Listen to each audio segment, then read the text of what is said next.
News ఇక మిగిలిన details చూద్దాం. కాంగ్రెస్ అధికారంలోకి వచ్చాక భూముల ధరలు పాతాళానికి పడిపోయాయని మాజీ మంత్రి హరీష్ రావు ఆరోపించారు.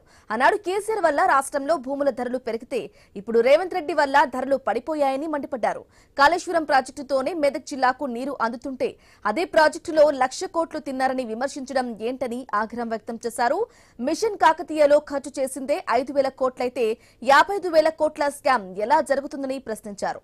ఇక మెదక్ జిల్లా మున్సిపల్ ఎన్నికల ప్రచారంలో హరీష్ రావు ఈ వ్యాఖ్యలు చేశారు. కాంగ్రెస్ వాళ్ళు వంగి దండాలు పెడుతున్నట, కాళ్ళల్లో మొక్కుతురట. చెప్పురు వాళ్ళకు రేవంత్ రెడ్డికి ఏముందంటే గజ్వేల్ మీద ఏడుపు. ఎప్పుడు తిట్టు మనను కేసీఆర్ గజ్వేల్ ఎంత బాగా చేసిండు అని కేసీఆర్ ఊక తిడుతురు. మరి వాళ్ళేమో తిట్టిరి, మనం కడుపులో పెట్టి కాపాడుకోవద్దా? మంచిగా చేసిన కేసీఆర్ని వాళ్ళు తిట్టబట్టి మరి మనము కాపాడుకోవాలా వద్దా? అయితే రేవంత్ రెడ్డి కుట్ర చేస్తుండు, కట్టలు పంపిండట, ఓటుకు 5,000 పంపిండట. ఏమన్నా చేయింది 5,000 లంచుని ఓట్లు పెట్టించుకోమంటుండట, విమానం తినమంటుండట. విమానం పెట్టించుకొని ఓట్లు పెట్టుకొని 5,000 ఇచ్చి మనం కేసీఆర్ని ఒడగొట్టాలి అంటుండట. మనం గంత నియత తప్పిన వాళ్ళమా? మనకు గంత విమానం లేదా? నేను ఒక్క మాట చెప్తున్నా, 5,000 ఇస్తే ఒట్లు పెట్టుకోమంటారు, పెట్టుకుంటారా? ముందే అనుకోవాలి, దేవుడా ఇది ఉత్తుతా ఉంటే. కేసీఆర్ వచ్చినాక తూప్రాంలా భూముల ధర పెరిగింది, మనుషుల విలువ పెరిగింది. పెరగలే? ఎందుకంటే తూప్రానికి పిల్లనియాలంటే వెనక ముందు 5 నా బిడ్డను నీళ్లు మీద పెడతారు అని వెనక ముందు ఆలోచిస్తారు.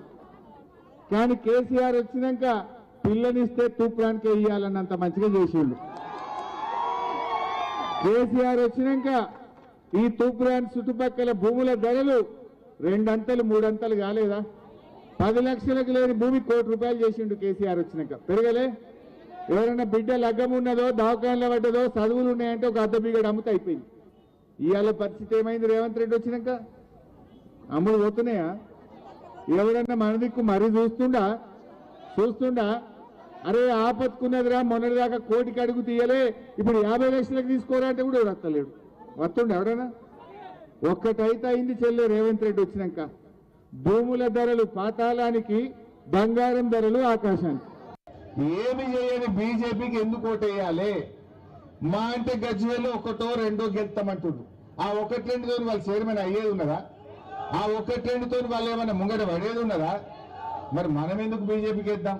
బీజేపీకి ఆ పువ్వు గుర్తు ఓటేసుడంటే మోరీలేసుడే. నిన్న వచ్చిన బీజేపీ ఎంపీ వాళ్ళ నిజం ఎంత ఉంటుందంటే, మిషన్ కాకతీయ ఖర్చు అయింది 5,000 అయితే వాడు 50,000 కోట్లు తిన్నారు అంటాడు. అంటే ఎంత ఫాల్తు మాటలు, ఎంత గలత్ మాటలు చెప్తారో మీరు అర్థం చేసుకోండి. మీ కళ్ళ ముందు నేనేందో చెప్తున్నాను కాదు, పొద్దున్న లేస్తే మీరు నల్ల తిప్పుతారు, ఆ బిందెల పడే నీళ్లలో కేసీఆర్ కారు కనబడదా?